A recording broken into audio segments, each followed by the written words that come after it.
And we are live. Welcome to the African History Network show, right here on 910 AM, the Superstation of Future Radio. It's been a very, very busy day. I was on Roland Martin Unfiltered today as well as a panelist. I'm usually on each Friday. So we were discussing, the story broke today, and we posted this article on our Facebook fan page, The African History Network, The African History Network. Major League Baseball moves All-Star Game from Atlanta in protest of Georgia voter restriction bill. Now, I've been talking about the Georgia voter restriction bill that was signed Thursday, March 25th. We've been talking about that here on this show. And the fact that you have these Jim Crow era draconian bills being proposed in state legislatures across the country. And you have, it's 47 state legislatures now. Republicans are trying to push close to 300 bills. And there was talk about the Major League Baseball Player Association open to moving the All-Star Game. So we see there's an article from USA Today dealing with this, and Major League Baseball announcing that they're going to move the All-Star Game from Atlanta. Corporations are coming out more now in stronger force against these voter restriction bills. And this is due to activism coming from organizations like Black Voters Matter, Latasha Brown and Cliff Albright, New Georgia Project, Insay Ufa, and also Stacey Abrams and things like this. This is protests pushing, leveraging our economics to enforce a political agenda. So we'll talk about what's going on there. Then also, this was day 5 in the Derek Chauvin trial in the murder of George Floyd. So we saw more police officers testify today. And we saw Lieutenant Zimmerman testify also. And Lieutenant Zimmerman is the longest serving member of the Minneapolis Police Department. And he testified that it was totally unnecessary for Derek Chauvin to have his knee on George Floyd's neck for the amount of time that he had it on his neck. He said it was totally unnecessary. And he said, quote, pulling him down to the ground face down and putting a knee on the neck for that amount of time is just uncalled for. This is what he testified to today. So we'll talk about that as well, give you a recap on what happened in the trial. Now, on the African History Network show, we focus on educating, empowering, and inspiring people of African descent throughout the diaspora and around the world, because right now it's corrects wrong behavior. What you do for yourself, what you do to yourself, and what you allow other people to do to you and get away with is based upon what you think about yourself. What you think about yourself is based upon what you have been taught about yourself. What you've been taught about yourself is based upon everything you've read, heard, and seen about yourself. So when you control the radius of a man or woman's thoughts, you can control the circumference of his or her actions, because the mind can't do or teach what it doesn't know. Now, we deal with a number of different topics here on the African History Network show. We deal with current events and history and politics, education, economic empowerment, entrepreneurship, relationships, love, sex, health issues, and much, much more.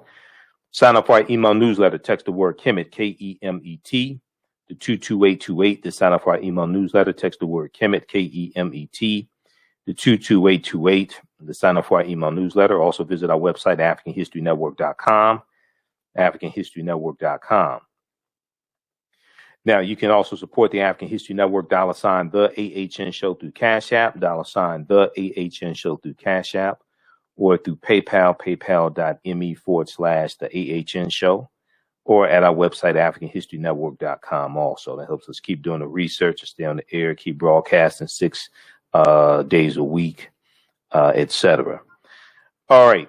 I want to jump into this topic here. So we'll go to, I want to go to the first topic. This is dealing with Major League Baseball, okay, and moving the All-Star game. So this was big news. I shared this article on our Facebook fan page, the African History Network. It got over 1,600 likes. And this is something that I've been talking about, because when you compare this to the transgender bathroom bill, like in Indiana and North Carolina, you had sports leagues speaking out against this, NCAA speaking out against the transgender bathroom bills. You had NCAA games moved from, also in Charlottesville. You had NCAA games moved as well. So this is good news, okay? I want to go to the screen share, and I want to go to this article here from USA Today. We'll talk about this, and we also discussed it on Roland Martin Unfiltered as well. So Major League Baseball is moving the 2021 All-Star game from Atlanta in response to Georgia voting law. Okay, so if we look at the article here, let me pull it back up. Just a second here. Okay, so Major League Baseball will move its All-Star game out of Atlanta after the state of Georgia passed voting bills that will disproportionately affect citizens of color, an action that Major League Baseball Commissioner Rob Manfred on Sunday said is the best way to demonstrate our values as a sport, is the best way to demonstrate our values as a sport. Now, Major League Baseball's removal of one of its jewel events, which this year will include the draft for the first time, Major League Baseball draft for the first time, comes after a year in which the COVID-19 pandemic and the killing of George Floyd by a Minneapolis police officer caused the sports industry to reconsider its influence within society. Now, that recalibration was most felt in Georgia, where members of the WNBA's Atlanta Dream organized against one of its owners, former Senator Kelly Loeffler, who lost her Senate seat to Reverend Raphael Warnock, and urged Georgians in the WNBA's Atlanta Dream. They urged Georgians to exercise their right to vote and vote Kelly Loeffler out of office, vote Senator David Perdue out of office, okay, 2 Republican senators, all right, and also vote Donald Trump out of office as well. But especially in that they especially played a critical role in that January 5th Senate runoff election in Georgia. Now, by January 2021, control of the U.S. Senate flipped to Democrats after Reverend Raphael Warnock and John Ossoff won their January 5th runoff elections, with Warnock defeating Kelly Loeffler. On March 26th, it says March 26th here, but it's actually March 25th. It was Thursday, March 25th. Thursday, March 25th, Governor Brian Kemp, who stole an election from Stacey Abrams, by the way. Governor Brian Kemp signed legislation passed by both state houses, a Republican-led overhaul of state elections, rolling back voting by mail and other absentee balloting efforts, and even banning the distribution of food and water to those standing in line. And different parts of Georgia, especially in the Atlanta area, Fulton County, they're known for having long lines to vote. We know there have been across the country a number of polling places that have been closed after the Shelby County versus Holder U.S. Supreme Court case.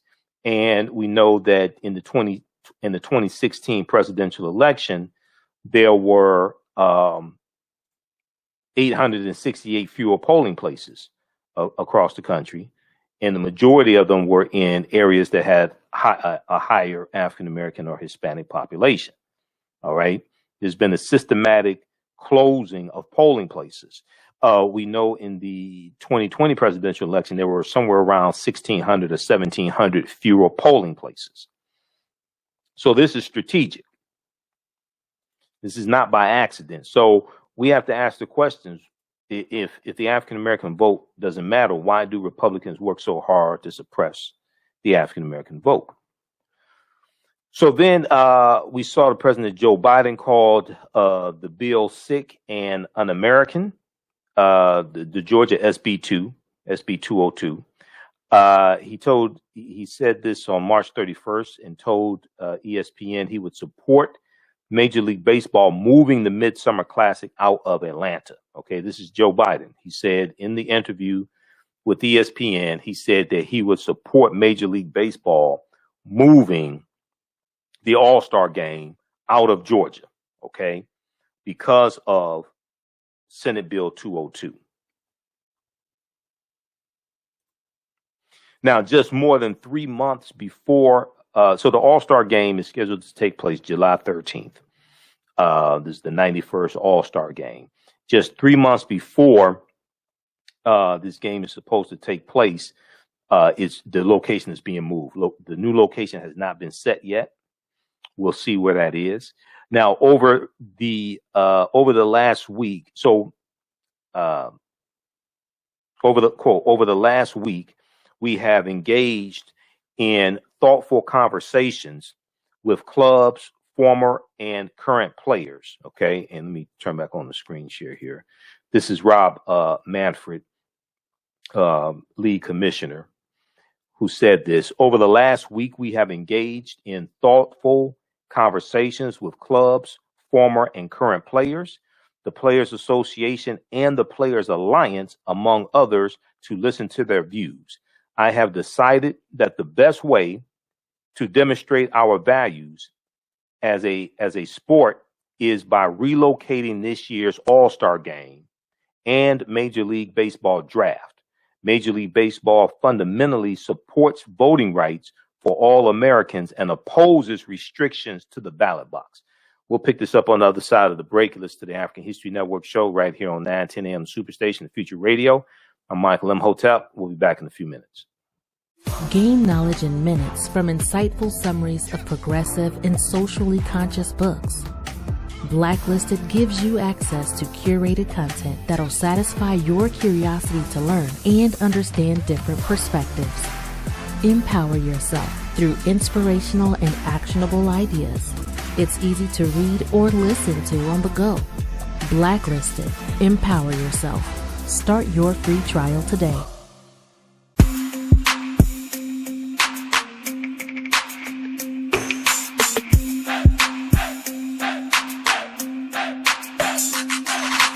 Are you getting ready for fall or winter?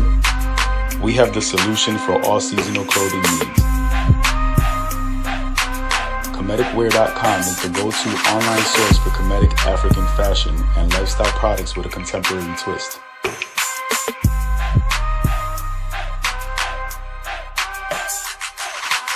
We're committed to offering unique styles reflecting our African heritage.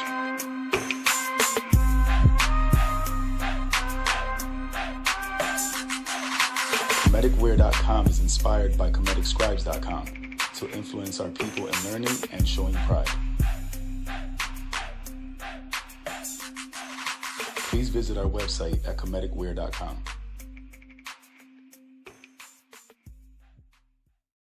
We all know the cannabis industry is headed toward an uprise in the past decade. What happens when there is a brand that brings this uprise in a blow? The cannabis industry welcomes her uprise. Hustle her hemp. Delivering excellence with pride is her watchword, and how you choose to embrace it makes it a priority. From cultivating rich cannabis into exquisite and tastefully finished CBD products to delivery, Hustle Her Hemp leaves no stone unturned. Hustle Her Hemp's mission is to empower women of color by building business and creating legacies, uniting beauty, health, and business. We are a pure definition of how we want the CBD industry to become in the future. While we are redefining innovation, we bring the same energy to improving the quality of life. Hustle Her Hemp is the new Uprise.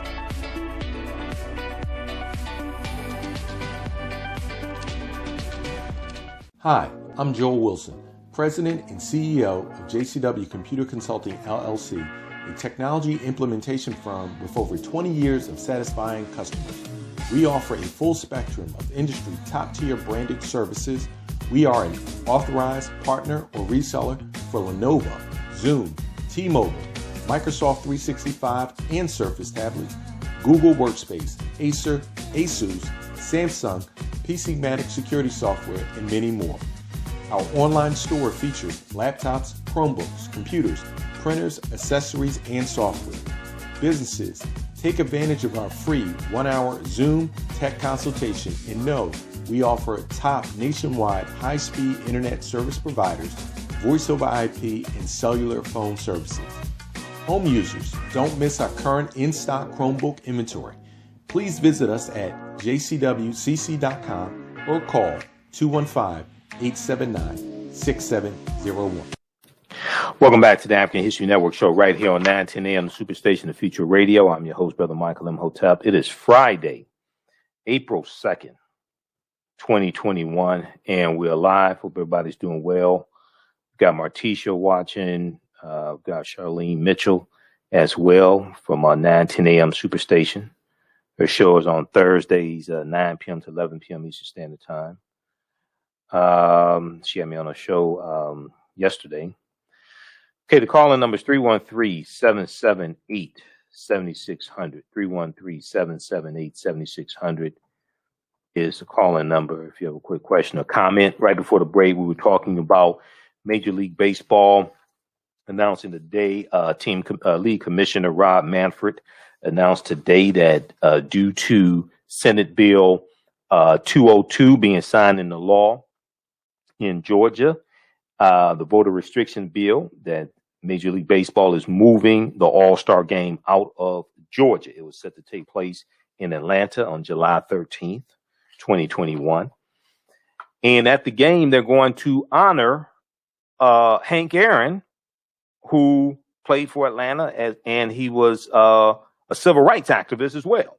Okay, so that would have been very interesting to have voter suppression, this draconian voter suppression law going into effect, and you have the All-Star game there honoring Atlanta's own Hank Aaron. I want to go back to this. Article here from USA Today, and then we're going to go to clip number one, Jalen from Roland and Filter. We'll go to that in just a minute here. So I share with you the statement from Commissioner Manfred. Now, he went on to say, we will continue with our plans to celebrate the memory of Hank Aaron during this season's All-Star festivities. In addition, Major League Baseball's planned investments to support local communities in Atlanta as part of our All-Star Legacy projects will move forward. We are finalizing a new host city, and details about these events will be announced shortly. Okay. Now, in making a stand against discrimination, Major League Baseball joins the NBA, which moved its 2017 All-Star game from Charlotte due to state legislation discriminating against the transgender community. Now, you have some people who say, well, it's going to hurt people in Georgia. You know, it's going to hurt poor people in Georgia. Why are we going to penalize people in Georgia or Atlanta specifically? If we move the All-Star game, it's going to penalize people in Atlanta. All right. The bill is penalizing people, especially African Americans, across Georgia. The bill is penalizing people across Georgia, especially African Americans, Hispanics, etc. Now, what happens is when you go study the Indiana transgender bathroom bill and its reversal, it was reversed after about a week because of corporate pressure. Some people say, oh, well, if you move the All-Star game out of Atlanta, it's going to take economic prosperity away from Atlanta. It's going to hurt poor people. Well, poor people were hurting yesterday. Poor people are hurting today. If the sun comes up tomorrow morning, rises in the east, sets in the west, poor people will be hurting tomorrow as well. But this bill compounds it. This bill reduces the ability for people to vote people into office whose policies are more beneficial for them. That's why they put the bill in place. This is retaliation. So we have to stop being scared to fight back. And one language that the power structure understands is economics. That's why Major League Baseball is responding from pressure being put on various corporations and this whole climate. So this whole thing is growing. We just talked about the 72 African American executives who are banding together and put out a statement. They signed on to a letter condemning the restrictive voting bills that are being proposed. Almost 300 of them now in 47 state legislatures, pushed by Republicans. New York Times had this big article from March 31st, and we talked about it here on the show early in the week. Black executives call on corporations to fight restrictive voting laws. Dozens responded after companies in Georgia said little against state legislation that put strict rules in place. Over the last couple of days, and it was a big article from CNBC.com, many corporations have started speaking out in strong opposition to Senate Bill 202, as well as similar bills in other state legislatures as well. Okay, so we have to understand leveraging our economics to enforce our political agenda. But this is not time to be scared because you're dealing with demons. This is not Be Kind to Demons week. This is not the time to be scared.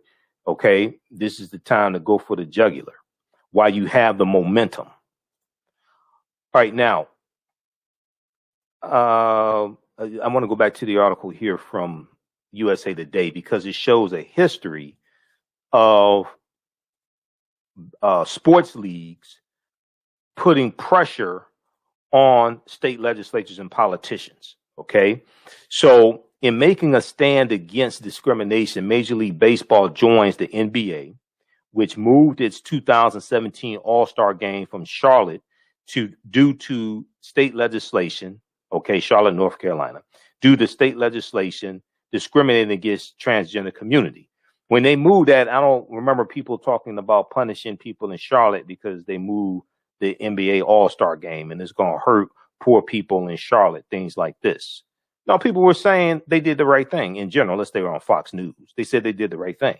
Now, the NFL moved the 1993 Super Bowl out of Arizona after the state of Arizona refused to recognize Martin Luther King Jr. Day as a federal holiday in organizations hitting municipalities in their pocket. Now, I don't remember people saying, well, don't take the Super Bowl away because you're going to hurt black people in Arizona.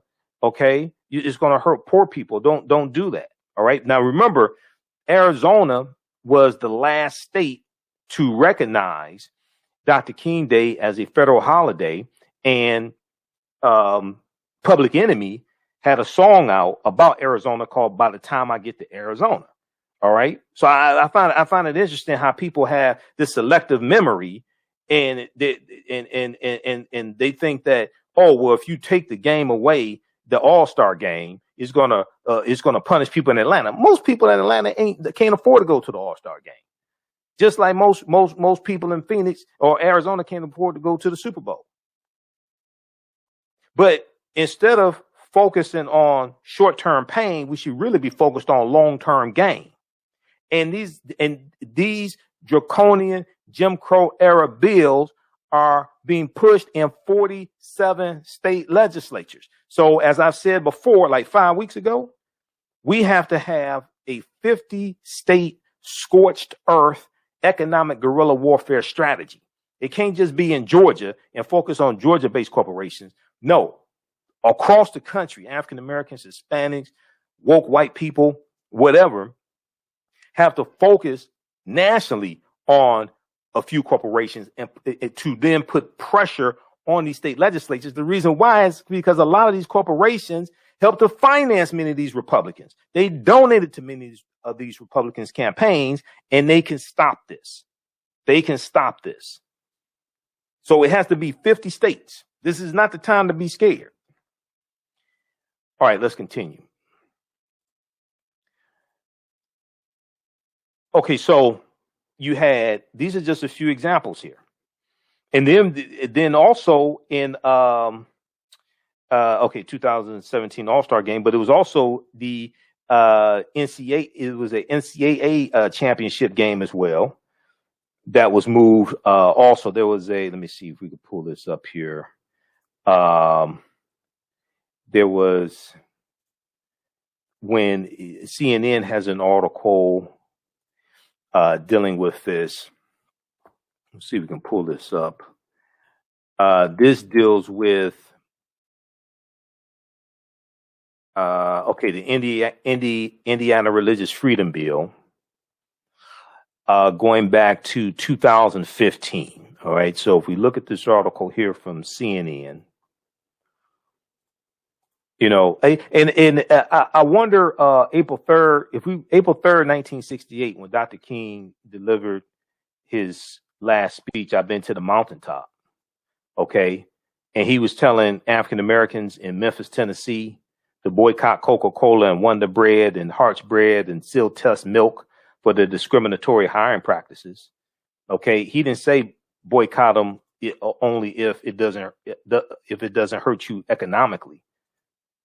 No, we have to understand the concept of redistributing the pain. Okay, redistributing the pain. This is what he was talking about. He actually talked about redistributing the pain economically in his speech. This is why the speech is 43 minutes. This is why you have to listen to the entire speech, not the last 2 minutes talking about getting to the mountaintop. Okay, so this article here from CNN, March 31st, 2015, Indiana Religious Freedom Restoration Act, what you need to know. Okay, so this is the Indiana Freedom, what they call the Indiana Religious Freedom Bill, which is the transgender bathroom bill, right? So this is, at the time, the governor, his name, you probably have never heard of him before. His name was Mike Pence. Mike Pence was the governor of Indiana. Governor Mike Pence unleashed a firestorm on Indiana last week when he signed the Religious Freedom Restoration Act. Critics of the law contend it could be used by individuals and businesses to discriminate, particularly against the LGBT community. Okay. And the ramifications for the Hoosier state are just starting to be felt in the form of boycotts, petitions, and travel bans. There were travel bans to Indiana. Okay. People weren't talking about, oh, it's going to hurt poor people if you have these bans. You may have had one or two, but the majority of people were saying no. You need to come out in force and stop this. Now, what's interesting is that the state legislature in Indiana, you know what they did? After a week of corporate pressure, guess what? They changed the law. They reversed themselves and changed the law after a week of corporate pressure. So we can't be scared. We can't sacrifice long-term gain because of short-term pain. So if you scroll down and look at this here, and I don't like looking at Mike Pence, but anyway, the backlash is immediate. Civil liberties and gay rights groups hold their stance that the law could be used by businesses to deny. Okay,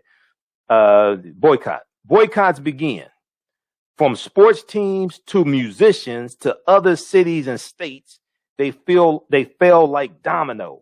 The NCAA, which is headquartered in Indianapolis and set to host its men's basketball Final Four in the city this week, said the law could lead it to move events elsewhere in future years. The NBA, WNBA, and NFL issued critical statements too. You know, in North Carolina, the NAACP came out in opposition. I think it was North Carolina. There was a let me see if we can pull up this article also, because I was looking at it in Firefox. There was another one dealing with the NAACP in North Carolina, and there was a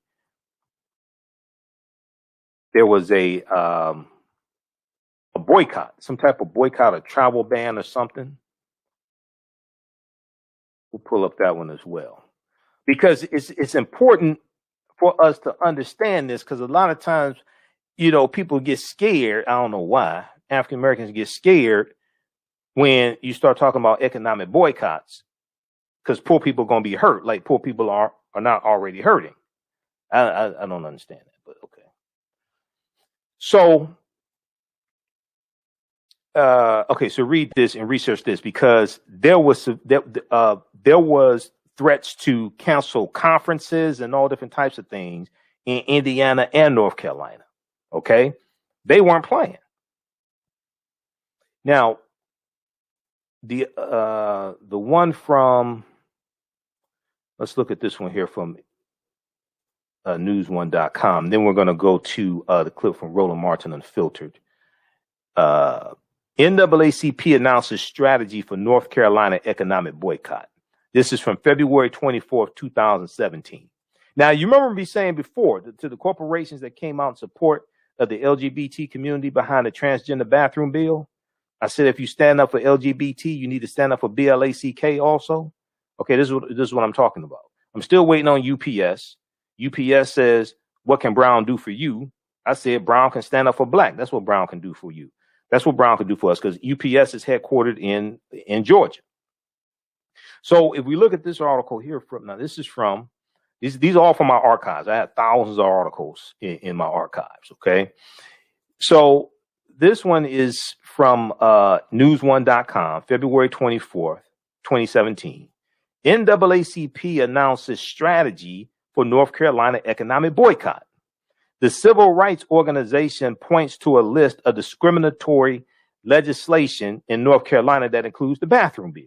So one of the reasons why the NAACP was launching economic boycott in North Carolina was behind the bathroom bill, but that wasn't the only reason. Let's look at this. Okay. Now, I don't remember people saying, "Oh, we shouldn't do this because it's going to hurt poor people." The NAACP called Friday afternoon for an economic boycott of North Carolina over its so-called bathroom bill and other discriminatory legislation, and announced the first steps of its strategy. The Reverend William Barber III, president of the North Carolina NAACP, told News One that the boycott is about far more than the bathroom bill or HB2. The boycott also comes in response to racially gerrymandered districts and a voter suppression law, among other grievances. The NAACP said in a Twitter post that it plans, in addition to the boycott, to, quote, file lawsuits and engage in nonviolent protests until our 5 demands are met. Then they go through and list their demands. You can read it here. Undo racially gerrymandered districts, etc. You can go through, read this here. Okay. So look, economic withdrawal and leveraging our economics to enforce our politics. We have a history of this. Okay. We can't be scared and say, oh, poor people are going to be hurt, or you're punishing the people in Atlanta moving the All-Star game. Things like this. No, this is much bigger than the game. Okay, this is much bigger than the game. Republicans are literally trying to turn back the clock on us and take us back to the time before the Civil Rights Act of 64. Take us back to the time before the Voting Rights Act in 1965. Brian Kemp, along with the other 6 dwarfs, I call them the 7 dwarfs of Georgia, he signed the bill, SB 202. He signed the bill underneath a picture, a famous painting of a slave plantation in Georgia called the Callaway Plantation. Okay, how poetic is this? I don't know what other signs that we need.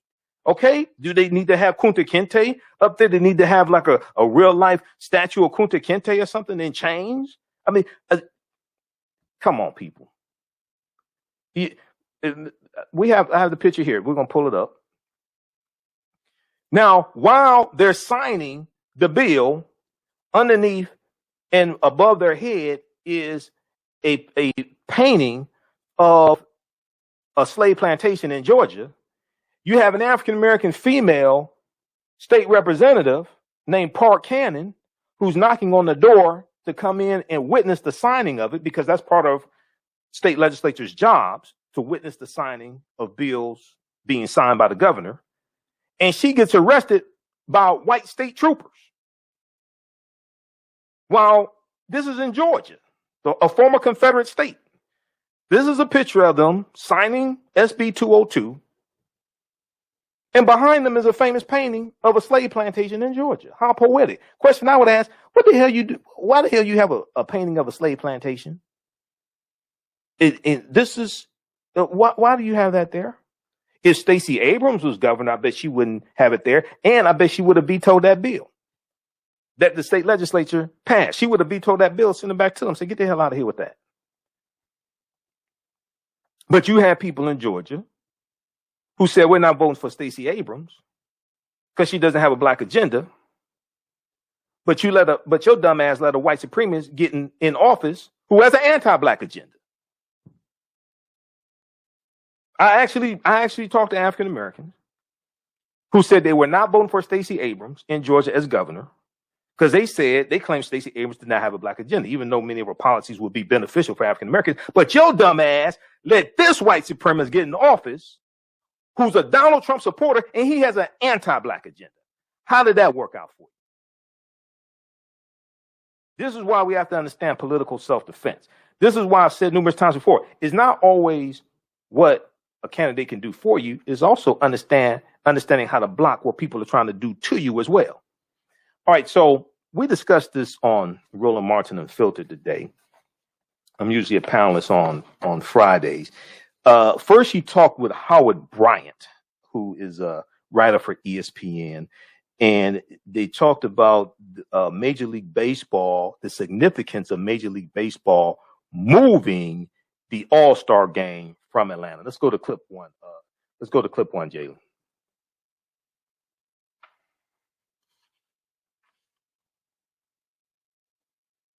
Or Shakita, whoever's there. Clip one from Roland Martin Unfiltered. These conservatives are being driven crazy, Michael. Go to clip one. Clip one. It should be queued up at 11:05. Between this story clip one and Sugar Daddy Matt Gaetz. Go to clip one. MLB pulls All-Star game. Clip one should be queued up at the 11:05 mark. Okay, we'll go to that. Just start that up as soon as you get that queued up, because I had it queued up at 11:05. And then after he talked to Howard Bryant, then he went to this panel, and I responded. Now, after we deal with this story, we're going to talk. We'll give you an update on what took place in day 5 of the Derek Chauvin trial. Okay, do we have it queued up? Clip one. Legacy projects which have been planned and are in progress. Joining us right now is ESPN writer Howard Bryant. He also is the author of a book on Henry Aaron. Howard, first and foremost, Henry Aaron was someone who believed in civil rights. And I wouldn't be surprised that if he was still living, he would tell Major League Baseball, thank you, stand for voting rights, because some things are bigger than entertainment. Yeah, no question about that. And I think that baseball found itself in a box. What were you going to do? Are you really going to celebrate Jackie Robinson Day on April 15th? Are you going to celebrate Hank Aaron Day on April 8th when he broke the record, 1974, in Atlanta? Are you going to have an all-star game that celebrates the memory of Henry with this looming over you? I think what it really does come back down to is baseball recognizing that aligning yourself with this narrative of voter fraud is bad for business, and it's not going to help them, and that it's kryptonite for them, and that they knew that they weren't going to be able to talk their way out of this. And I don't really think, Roland, before we get too deep into this, I'm not sure. I'm sure this is not player-based. This is business-based. This is the league and the union recognizing ahead of time. This is not really a player movement. There are no players who are really in front of this. Maybe a little bit behind the scenes, but I think this is the business of Major League Baseball, the industry of Major League Baseball, really siding with civic institutions, the civic institution of democracy and of voting, realizing we can't side with this narrative of voter fraud. And the thing here, and let's just be real, okay? Republicans did this because they lost. This was not, okay, we found massive voter fraud. No, there wasn't voter fraud. This is about penalizing folks in Georgia, especially black people who turn out to vote. And this is real simple. And I know Fox News is going to absolutely, first of all, Fox News is going to field day today with this decision. And a member of the Nation of Islam ramming his car, killing a Capitol Hill police officer. And so they're going to be on cloud nine. But the bottom line is this here. These white men, these Republicans, need to understand this ain't the same America. We have power and are going to flex it.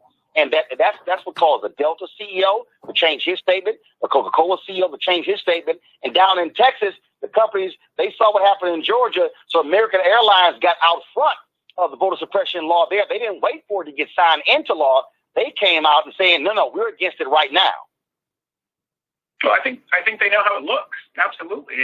But what I'm saying is I'm not disagreeing with that at all. I think that the organizations, the leagues themselves know that ahead of time. What I'm saying is that this movement wasn't driven by players necessarily.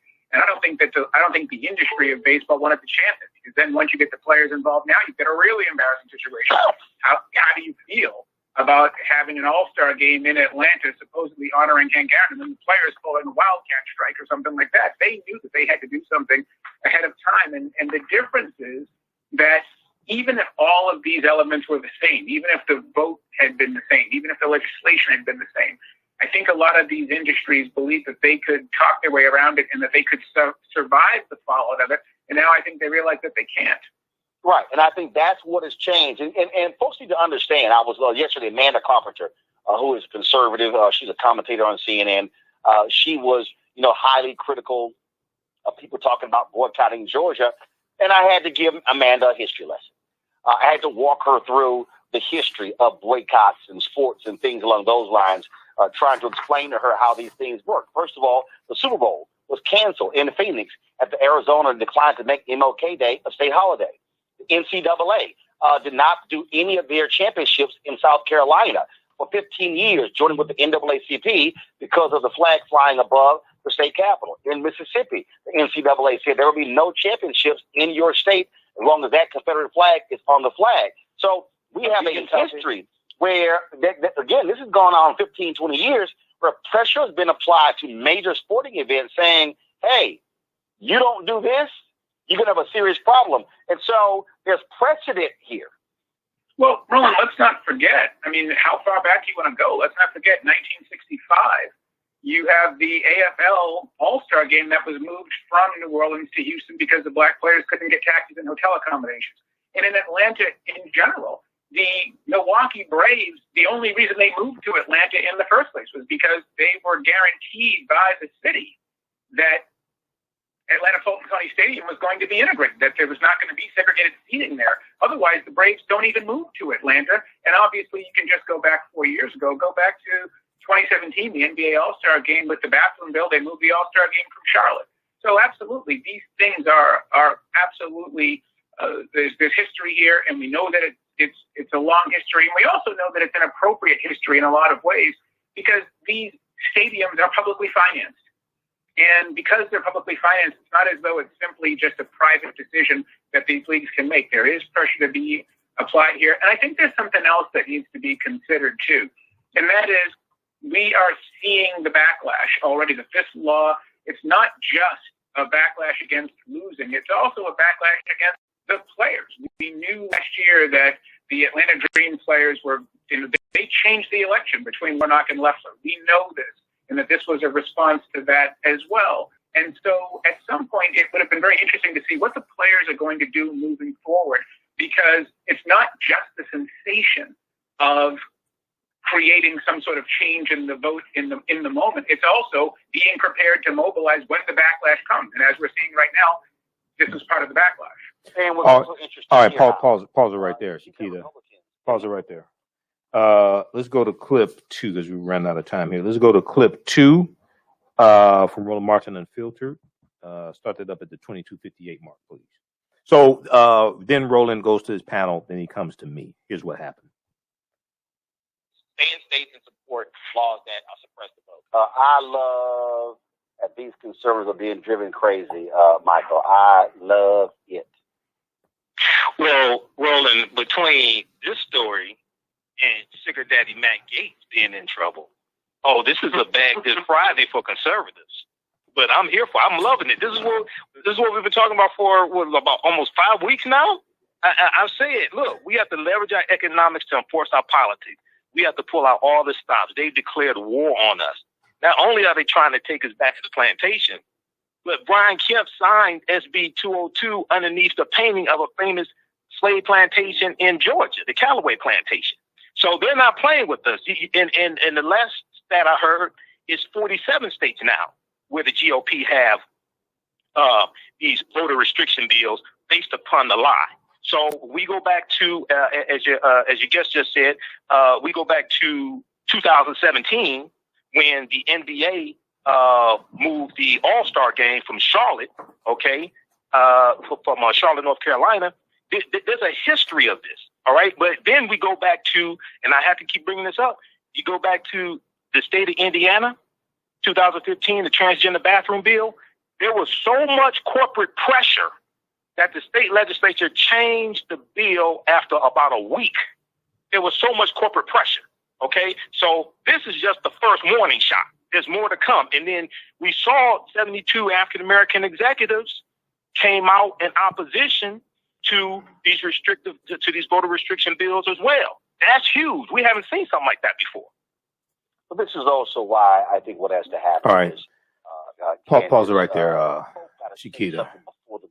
Yeah, corporations have to say something before the bill gets passed also. That's true as well. Okay, we're going to go, I want to go quickly here to, we're going to go to clip 4. So we'll switch gears here. So today in the day 5 of the Derek Chauvin trial, we saw Lieutenant Richard Zimmerman testify. So Chief Homicide Detective testifies knee on George Floyd's neck, totally unnecessary. Lieutenant Richard Zimmerman, who leads the department's homicide unit, says he has never been trained to put his knee on someone's neck while they are in a prone position, and that Derek Chauvin's actions were quote unquote totally unnecessary. Let's go to clip number 4 from NBC Nightly News. Today, Lieutenant Richard Zimmerman, the longest-serving officer in the Minneapolis Police Department, delivered a scathing rebuke of former officer Derek Chauvin's use of force on George Floyd. Totally unnecessary. What do you mean? Well, first of all, pulling him down to the ground, face down, and putting your knee on the neck for that amount of time, it's just uncalled for. I saw no reason why the officers felt they were in danger. For Floyd's brother Terrence, the testimony was crucial. That just builds my confidence more in the system. The defense is arguing that it was Floyd's drug use and underlying health conditions that killed him, not the 9 minutes and 29 seconds that Chauvin placed his knee on Floyd's neck. Minneapolis Police Department policy allows a police officer to use whatever means are available to him to protect himself and others, right? Yes. But on Thursday, Chauvin's shift supervisor also said he went too far. When Mr. Floyd was no longer offering up any resistance to the officers, they could have ended their restraint. Now retired Police Sergeant David Pfluger told the jury about his first phone conversation with Chauvin shortly after the incident. We just had to hold the guy down. He was going crazy. Some of the audio captured on Chauvin's body camera. Did he mention anything about putting his knee on Mr. Floyd's neck or back? No. After a week of emotional witnesses, the prosecution is now relying on law enforcement testimony to make its case that Chauvin went rogue. When the jurors are looking to make an evaluation, this is going to be the first time that they can actually look to other law enforcement and supervising law enforcement agents to say that this was or was not a proper use of force. So far, prosecutors have called 19 witnesses. Testimony resumes Monday. Okay. And Chief Arredondo is going to testify also, Minneapolis Police Chief Arredondo. Now, Lieutenant Zimmerman also said once the person is cuffed, the threat level goes down all the way. How can that person hurt you? He then clarified, I think there was cross-examination, but he didn't clarify, that the threat level does go down. Okay. But he said that it was totally unnecessary for Chauvin to have his knee on George Floyd's neck, especially for that length of time. And then it continued even after George Floyd stopped moving and stopped talking. All right. So we'll talk about this some more next time. We're off Sunday for Easter. We'll be back Monday. If you'd like this type of information, you can support the African History Network, $ the AHN Show through Cash App, $ the AHN Show through Cash App, also through PayPal, paypal.me/the AHN Show, paypal.me/the AHN Show. You can still register for our online course, Ancient Kemet, the Moors, and the Maafa, Understanding the Transatlantic Slave Trade, what they didn't teach you in school. Right now, it's correct wrong behavior is not over till we win Wakanda forever. Stay tuned for Democracy Now! We'll talk to you next week. Peace. All right. So we'll post a link here. You can still register for the online course that I teach, Ancient Kemet, the Moors, and the Maafa, Understanding the Transatlantic Slave Trade, what they didn't teach you in school. This is a 8-week, 16-hour online course. This time around, it's going to be 9 weeks. 9 weeks, about 18 hours. We deal with thousands of years of history and what led up to the transatlantic slave trade taking place. So our next class will be Tuesday, April 6th, 8 p.m. Eastern Standard Time. And we deal with ancient Kemet, ancient Egypt. We deal with the Nile Valley region of Africa. We deal with the 800-year occupation of Europe by the Africans known as the Moors and what leads up to the transatlantic slave trade taking place. And then we go through and analyze the transatlantic slave trade as well. I do a PowerPoint presentation. We have video clips, book references, articles. I do the classes live on Tuesdays, but all the sessions are recorded, so you can go back and watch them over and over again. You can watch from around the world. That's fine. It's the class is regularly $130 on sale, $80. Okay.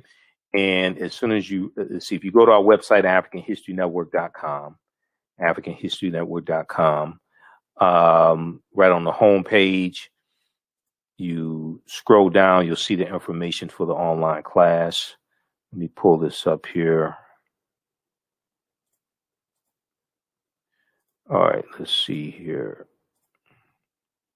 So when you go to our website, AfricanHistoryNetwork.com, let's see, you scroll down, you'll see the information for radio show. We're on Monday through Friday, 11 p.m. to 12 midnight, and Sundays, 9 p.m. to 11 p.m. Click right here to listen to audio podcasts of the shows. I'll be uploading a lot of audio podcasts over the next few days. Click here to read articles that I've written. This is the episode of my show, and we were talking about Cardi B and Megan Thee Stallion performing WAP at the Grammys and negative corporate controlled hip hop and how they only let Negroes do stuff like that also. Here's information for the class. Next class is April 6th. Click here to register here. We have a flyer here that describes it as well. Click here to register here. Takes you to the next page, and then click here to enroll. And as soon as you register, you can start watching the content. Okay. All right.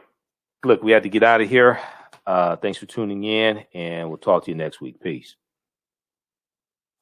Digital Dandelion's Technical Solutions works with businesses like yours to create an operations manual for your business, which is something many businesses don't have. According to AARP, more than 30% of small business owners are over 50 years old. Many business owners want to retire by selling their businesses or by passing their businesses on to their children. However, according to Forbes Investment Advisors, many retiring owners' attempts to sell their businesses for retirement fail.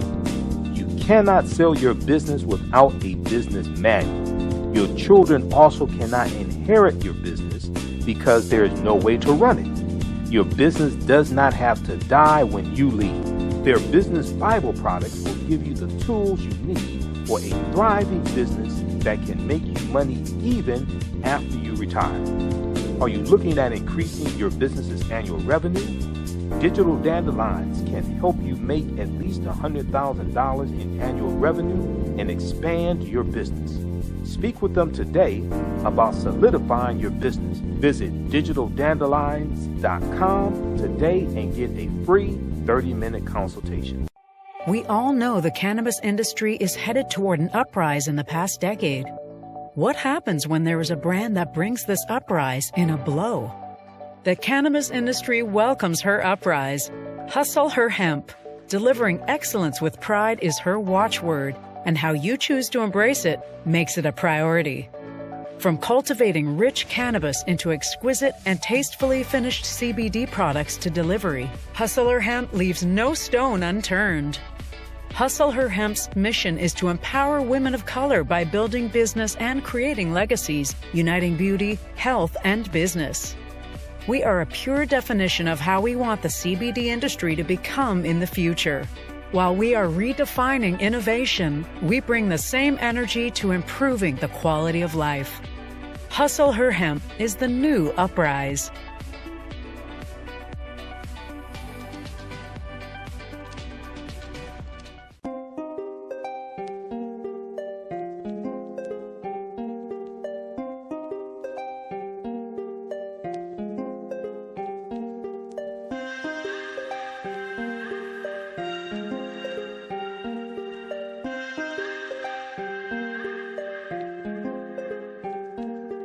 Black Bees products are a collection of natural, organic, personal care products with an appreciation of nature and bees.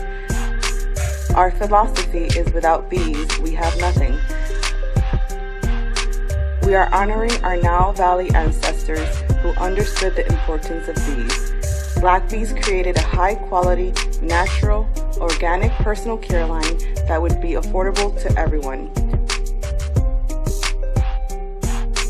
We hope you try and enjoy our Black Bees products line and come back and visit us at blackbeesproducts.com. With blackbusinesstee.com, the messages are clear and meaningful. Keep your business in the black and out of the red. Mind your black business, know your numbers, and plan strategically. Black Business Boss, lead your industry. Support black business. Encourage, patronize, and uplift one another. BlackBusinessTea.com currently has products sold in Detroit, Atlanta, Chicago, and Los Angeles, with proceeds returned to the black community. They have a wide selection of hoodies, t-shirts, mugs, hats, sweatshirts that support black-owned businesses. Visit the website blackbusinesstee.com. That's blackbusinesstee.com. Gain knowledge in minutes from insightful summaries of progressive and socially conscious books. Blacklisted gives you access to curated content that'll satisfy your curiosity to learn and understand different perspectives. Empower yourself through inspirational and actionable ideas. It's easy to read or listen to on the go. Blacklisted. Empower yourself. Start your free trial today.